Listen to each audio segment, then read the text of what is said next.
welcome back to the podcast. I'm your host, Kylie, and today we're here with Smitty. Today we're going to talk to him about his passion of animation, how he came about it, what his plans are for the future, and yeah, so let's talk about it.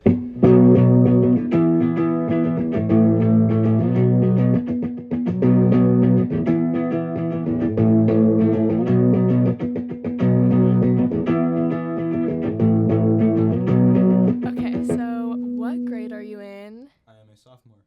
How many years have you been in like film and TV? Have you done like animation and stuff? This is my first year doing film and TV, but this is my first year doing film and TV, and I've been doing animation for about like 5 years now. Oh, dang, that's a long time. So like since like middle school? No, since I was 10 years old. Oh, wow. Oh, yeah, because you're like 15. Yeah. That's crazy. How did you learn how to animate and stuff, or like draw and do all that? Too many cartoons from watching TV and from just watching tutorials on YouTube. Yeah. What cartoons did you like when you were younger? Like, what inspires your animation? It's a bit of a hard question. But there are lots of cartoons that inspired me. I think the main ones currently, there's Ed's World, Ren and Stimpy, SpongeBob, Beavis and Butthead, and there's a lot of other shows. It's just a lot of stuff from like Cartoon Network, Nickelodeon, Disney, and stuff from YouTube and Newgrounds. Yeah, that's my inspiration. Sounds cool. I know that there's like a lot of artists that take inspiration from like social media or like cartoons or like other places. But did you like make your own style out of those?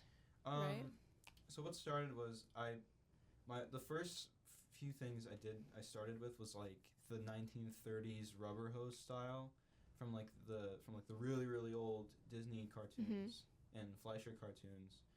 And then as I began to, because I really liked the movie Who Framed Roger Rabbit and like old Mickey Mouse cartoons, and from then on I was really into also the Storytime animation community at the time, so I thought that kind of broke the ground of like the typical Storytime animation style. And then from there, like it kind of progressed, and I was inspired by more stuff like Ed's World and like what I said before. I think that's cool. Yeah. Do you have any hobbies besides animating? I do. I'm in art, so I like to draw. I like to paint. I do a lot of abstract paintings, and I also sing, and I like to play a few instruments. I play a few. Oh, really? What do you play? I play guitar, saxophone, piano, harmonica, kazoo. Dang, that's a lot. And a bit of drums. I guess like music is something that you can just translate to any instrument, though. You just have to learn how to play it. Yeah, and I guess it kind of correlates with cartoons too, because I feel that's like the bread and butter of cartoons. Yeah, like finding the right like music to put with it to Exactly. Yeah, exaggerate the emotions and stuff. Yeah. What art class are you in? Are you in like advanced art or Art 1. Art 1? Yeah. I mean, I guess you've been drawing since like your whole life, pretty much. Basically, yeah. Do your Mr. Marshall told us that like your family is very creative too. Yeah. Did you like draw inspiration from them? A little bit. My dad, he was in the music industry with my aunt. They made music together. Oh, that's so cool. Yeah, so they used to live in Hollywood, and they would go to like they worked with so many labels, and then my aunt, she moved to New York, and she would make music there, but different priorities, and Yeah. I was born in family and stuff like that, so they had to kind of prioritize the family first. That's cool though. That would have been so cool if you like grew up in like New York or like Hollywood, around all of it. Yeah. Made so many connections. That and the connections, but sometimes those places can be a little dangerous. Yeah, and it's definitely a lot like safer and more of a community down here than in like California with like a bunch of celebrities. Yeah, and especially because since all the industries currently are on strike, so you know. Oh, really? Wait, I didn't know about that. I thought that like ended a while ago. Well, that was the writers thing, and then Oh, yeah. it was the animators. They went on strike because Oh. of unfair wages and AI as a risk. Oh, yeah. Oh, yeah. How do you feel about AI? I totally forgot that was like a whole thing that people, it's like, what is it, taking away jobs from artists. Well, I don't know about AI. I mean, it is kind of, I find it kind of disrespectful because these people are very skilled and Mm-hmm. they've had like years worth of experience, and then AI is just like taking that experience away. Yeah. I feel like AI, it's like, you can't, like, you can always tell when it's done by AI because I feel like there's no, like, emotion behind it. Like, Exactly. animators, I feel like there's, like, love, and you can tell that there's so much hard work put into it. And even if there's a few mistakes, like, that's what makes it, like, good. Exactly. And, like, AI is just perfect. And, like, nothing perfect is good. Yeah, exactly. It's amazing. Yeah. So, do you have any, like, any, like, hot takes on animation or, like, things that you just don't like unpopular opinions that you want to share? I sure do. I think my biggest hot take right now, in terms of animation, that's kind of a hard one. I know Cole and Tyler will come up to me in the morning show and ask me for my unpopular opinion all the time.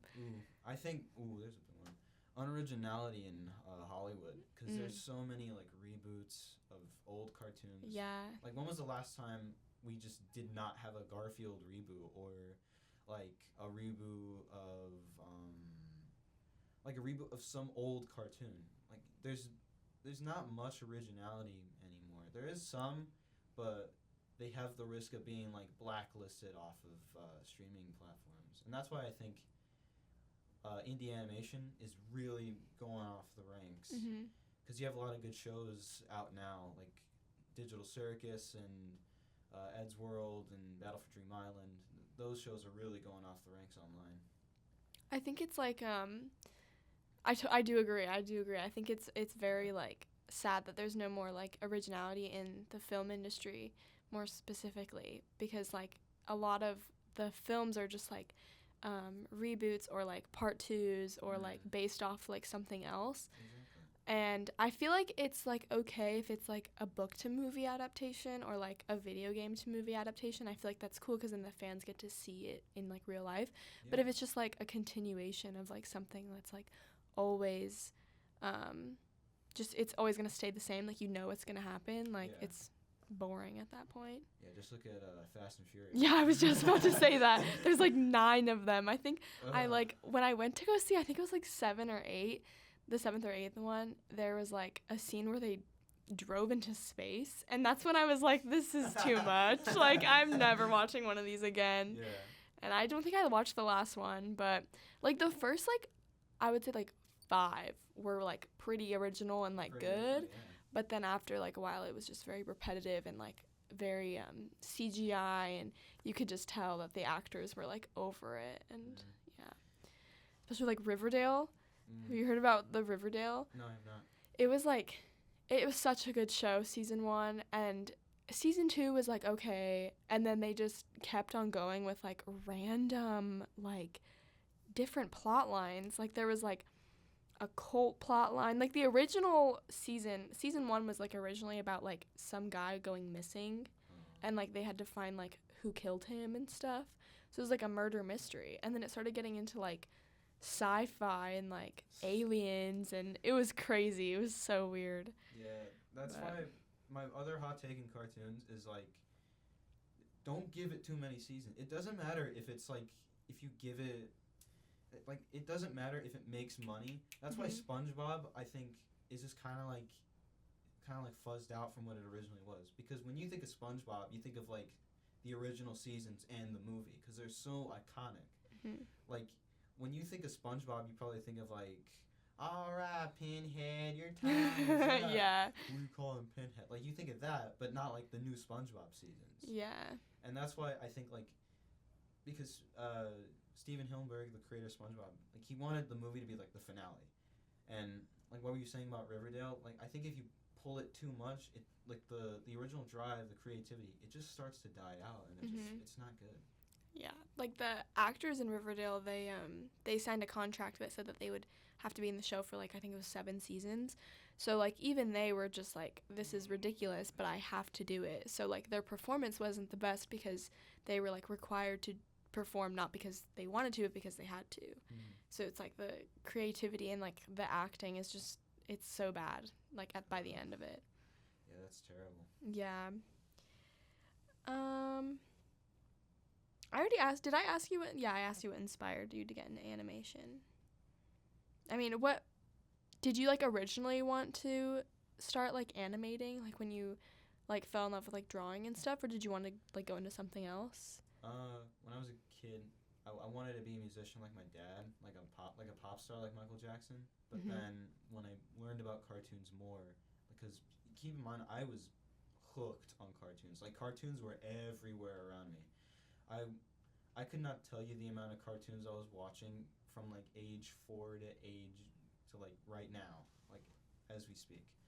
Um, like for me at 10 years old, if it was logical that I would be a cartoonist. It'd be hell or high water if it wasn't if I wasn't a cartoonist, because I'd get in trouble for doodling in class. That's like, horrible. yeah, and I used to be in my elementary school's newspaper. I'd draw like comic strips for the. Oh, for the really? newspaper. Wait, that's so cool. You should like do that for here. Like we should should have a do that, physical yeah. newspaper. Yeah, people at SAS News. I'm in the newspaper. You're in the newspaper. Yeah, the Mustang Press. Oh, Mustang Press. Yeah, if you want to draw comic strips, we can totally put them in. I will totally talk to Miss Martinson for you. All right. Or what are your goals for your desired career and your future plans? I want to make a movie. That's one of the biggest goals. Because I have a series called Jerry Jackalope, and that alone, I don't want it to be like continuing. I want it just to end. Like, I don't know, by the end of the decade, by the end of this decade, I want it just to be over. Because I've been doing Jerry Jackalope for 4 or 5 years now, and if I continue the train just because it makes money, I can't. Yeah, it just like takes away all the creativity and like how people like it, how it is and stuff. Exactly. And I want to leave like a big impact on how cartoons are made and stuff like that. Because now, like indie animation, it's really showing that it's more the indie animation's like kind of a do-it-yourself type thing, and I want to leave an impact on people because like now I've realized that all the indie cartoons coming out, it's more like adult, it's more like for teenagers, it's not like for the normal viewer. Like if a kid were to watch Digital Circus, people would be kind of like, you can't be watching that. You're not old enough, and I don't think that's right. I wanted to be like Ren and Stimpy, where anyone could watch it, because kids were watching it, teens were watching it, people in college students were having like parties while watching Ren and Stimpy. I want to leave that type of impact with what I do with these cartoons. You mentioned earlier that you were like getting in trouble for like doodling in class. Do you think that like teachers should be more like accepting of what is it called, like creativity and like artistic ability in like classes that aren't art class? Like should they be like promoting that and being like you need to be creative, like stuff like that? Yeah, and I think they are, because there was a comic strip that I had to do for science, and it was the idea was we had to do a comic strip basically summarizing mitosis. And I think from that, if you let your students, whatever subject it is, if you let them do that, if you let them have that strive, then I think they'll do more artistically. That's a good take. Yeah. Well, thank you for being on our podcast this week. It's an honor. Do you have any like projects that you want to promote, or like a YouTube channel? Yeah.